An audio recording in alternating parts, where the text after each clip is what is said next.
Da li je maslačak samo korov ili ipak nešto što našem telu pruža i neku korist? Generalno, ova tema mi je bila jako važna i želela sam da je snimim, jer ako pogledamo, maslačka ima svuda oko nas. Mnogi ljudi ga ignorišu, ne znaju šta da rade sa njim, kako da upotrebe ili ga samo gledaju kao neku lepu biljku sa žutim cvetovima, ali šta sad, kakvo to dejstvo može da ima na naš organizam. Međutim, ove godine predklinička istraživanja potvrdila su da maslačak ima definitivno bioaktivna jedinjenja sa antitumorskim potencijalom. Ono što je do sada pokazano je da taraksasterol, to je jedno jedinjenje iz maslačka, flavonoidi i fenolne kiseline mogu da utiču na tumorske ćelije, mogu da uspore njihov rast, mogu da podstaknu njihovu ćelijsku smrt i to se naziva taj antitumorski potencijal maslačka. Sad, maslačak se generalno koristi vekovima, jel tako? I naši stari su i bez neke veće nauke znali da je maslačak lekovit i čini mi se da se konačno negde vraća taj ugled maslačku i mnogim starim zaboravljenim lekovitim biljkama, ali ono što se oduvek znalo to je da maslačak, ako ga pravilno koristimo, poboljšava varenje jer podstiče stvaranje luči, jel tako?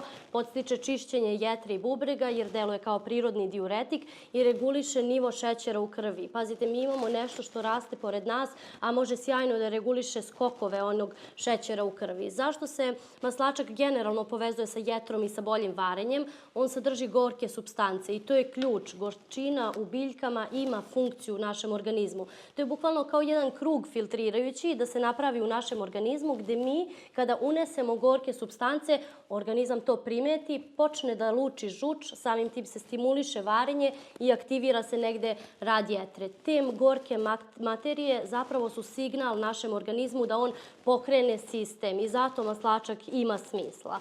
Sad, šta mi možemo koristiti od maslačka? Zapravo, u tome leži negde njegova lepota. Možemo koristiti sve. Koristi se list, koristi se koren, koristi se cvet i negde list se možda najčešće koristi i najviše i treba ga koristiti u proleće dok je svež. U salatama može se mešati sa sremušem, može se praviti i pesto od sremuša i listova maslačka. Međutim, ono što je negde najbolje jeste da se iskoristi koren maslačka.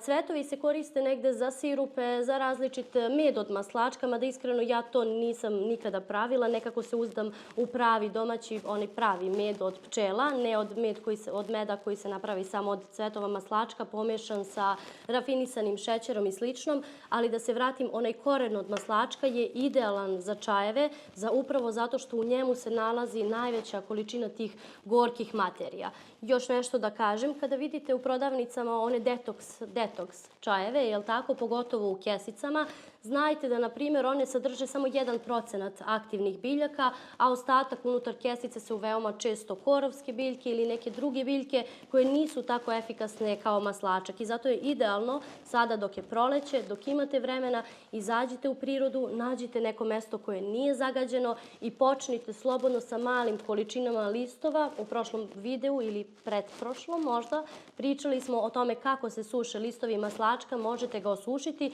i koristiti u vidu čaja. Koren se malo teže vadi iz zemlje, čisto da znate, ali listovi su lagani skroz za branje i možete ga koristiti i tokom jeseni i tokom zime i ako popijete čaj od maslačka i ako to radite onako jedan duži vremenski period, moći ćete u potpunosti i da primetite da imate manje nadimanje stomaka jer poboljšava varenje, ubrzat će metabolizam i definitivno imat ćete više energije, osetit ćete, jer kao što primjera radi zeleni čaj ili kopriva imaju neke količine kofeina, to jesu male količine, ali kada se koristi dugoročno, to definitivno daje onu energiju, ali onu prirodnu energiju. Vi nemate one nagle skokove energije kao što imate, primjera radi, kad popijete šoljicu kafe i definitivno nemate one tahikardije koje se javljaju kada pijemo kafu.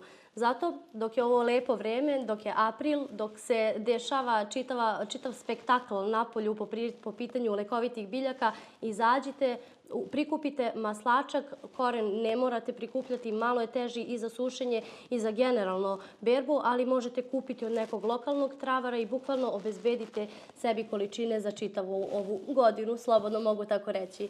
Ukoliko su vam ove teme korisne, ukoliko vas zanima da nastavimo u ovom smeru, pišite nam u komentarima, lajkujte nas i subscribeujte se na ovaj kanal. Bukvalno sam rekla lajkujte nas, ali iako to kao ne mislim, ali negde svi to kažu pa ajde i ja ću. U suštini ljubim vas, volim vas i gledamo se narednog puta.